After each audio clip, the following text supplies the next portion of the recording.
Even without claws, he was still constantly adjusting and cleaning his face, using his front legs almost like hands.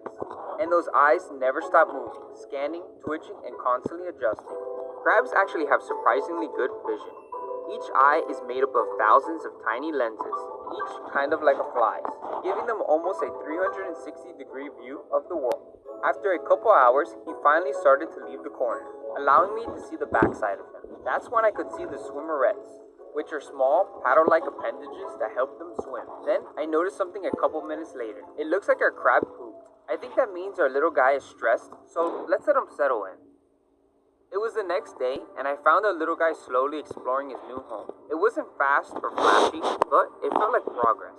I think he was starting to realize this place wasn't dangerous. I found him hanging out a lot under the arch I created using the rocks. I am happy I went with the purple reef rock over the plain white ones because it looks so much cooler. Definitely worth the price. Later, I caught him leaving the arch to have a little staring contest with me. Then, he crawled a couple inches and buried himself into the sand. I knew our little crab would appreciate having plenty of sand. With him looking like he was settling in, I decided to see if he would eat something. I started off with something small, feeding him some pellets. Using my tongs, I lowered the pellet down to him. As I got closer, I could see his eyes start twitching. Then, as the tongs started opening up, our little crab got startled. Obviously, he's still stressed and doesn't know if he can trust me. But after a few minutes, his instincts kicked in and he realized it was food. He devoured the pellets in seconds. Who knows what this little guy has eaten? So, I lowered down some more for him. Without hesitation, he jumped at the tongs to grab the pellet. I kept feeding him, one by one, each piece slowly building his trust. Every time he would devour the pellet without hesitation. His tiny legs scrambled to snap from the tongue. I realized just how vulnerable he still was. His legs almost like they were exposed. With our crab dead, I turned off the lights to let him rest after his first meal. It was the next morning and something felt off. Our crab was not out in the open. I started searching the tank for him, and that's when I found him behind the rocks, just frozen. Maybe he was just chilling back there. But when I got back to take a closer look, I could tell our crab was no longer alive. I don't know what went wrong, especially with him being so active the day before, taking the pellets from my tongs over and over again. I knew this would be a challenge. These crabs are not meant to be kept as pets.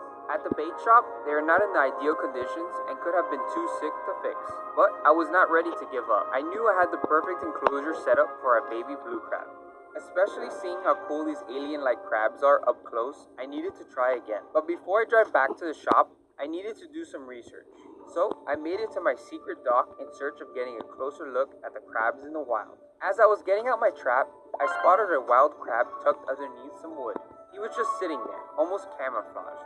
So, I quickly unboxed the new trap. I got some line out and tied it to our brand new crab trap. Once the knot was in place, I tested out the trap. Imagine some bait here in the middle, and then the crab crawls over, and boom. We pull the line, and we got ourselves a wild crab to check out. For the trap, I got some chicken and tie wraps to attach the bait to the trap.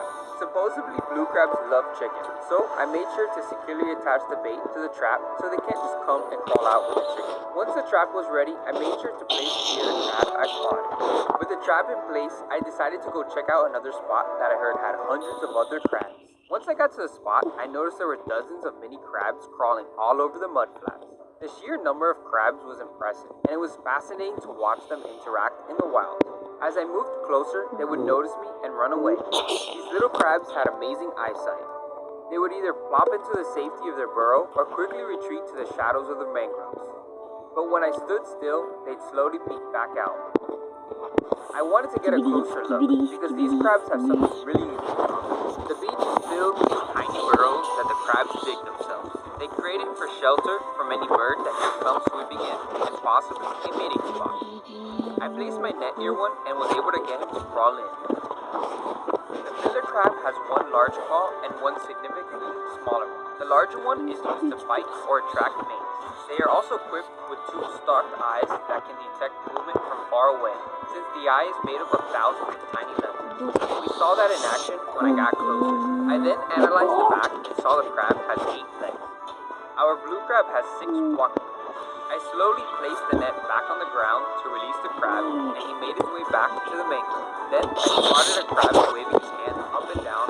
I think he's trying to mark his territory and trying to warn me. These crabs are so cool. Comment below if I should come back here and catch them and build them an amazing ecosystem.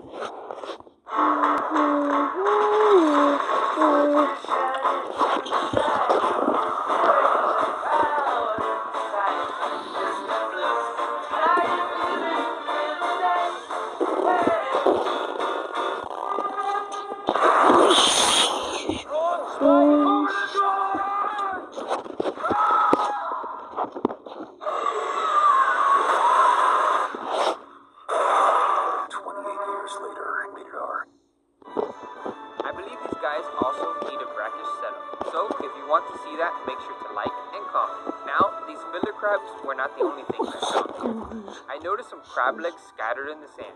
These could be from a crab molting, but I wasn't even sure what species of crab it was.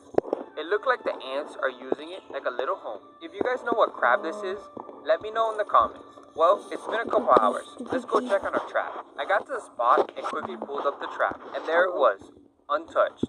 But I looked back into the mangroves and I could see the blue crab from earlier crawling away into the mangrove roots, weaving in and out of the shadows like he knew I couldn't follow him. Even though I didn't catch him, just seeing him in his element taught me something. These crabs aren't just bait, they're clever, cautious, and built for survival. So I packed up and made my way back to the bait shop, ready to give one more crab a chance at something better. Meet our new baby crab. This guy has got a lot more energy. I already acclimated him, and once I dropped him in, he went straight to the corner like the last guy. This crab was also a male, but he had a bigger personality. He instantly started to make himself at home, flinging up sand repeatedly, making himself a little area to burrow into. He was bold, curious, and slightly confident for a creature that had just escaped. It was already clear. This story was going to be completely different from the last one. I couldn't help but notice something different about this crab.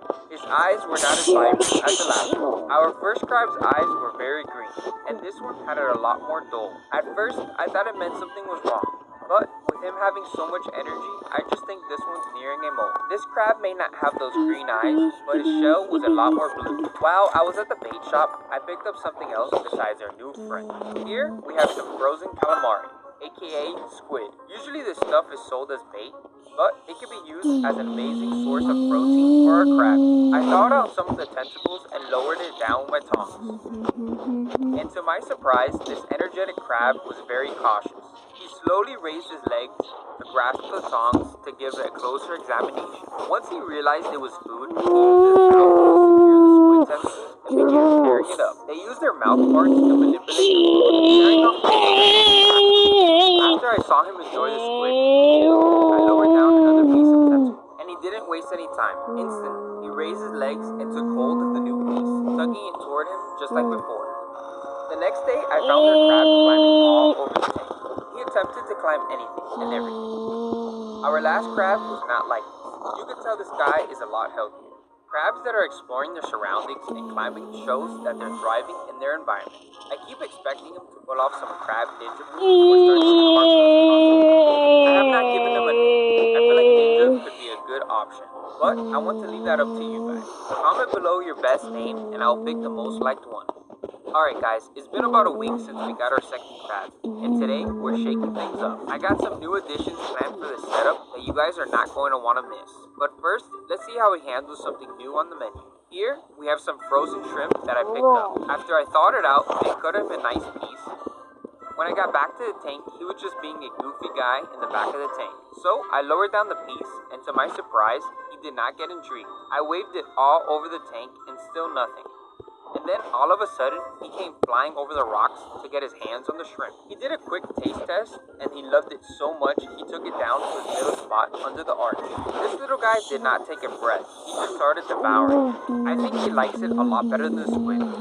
He really has become an expert at eating with his legs. A couple minutes later, I found that he dug himself into the sand while he was enjoying the shrimp. After he was done, I found our little guy doing some laps around the tank. Once I saw how much he loved the shrimp, I continued to feed him that almost on a daily basis. I mean, it wasn't difficult for me to figure out that he loves it. Whenever I would show a glimpse of the shrimp, this guy would go crazy. jumping all over the tank, going bananas. I'm so happy I decided to test out shrimp. I would say our challenge so far is going great. He would devour any piece of the shrimp. Just look at him, he's munching on the shrimp's tail. But one day, I found something completely crazy going on with our crab. It was just a normal day of feeding him his favorite food when I noticed something different about him.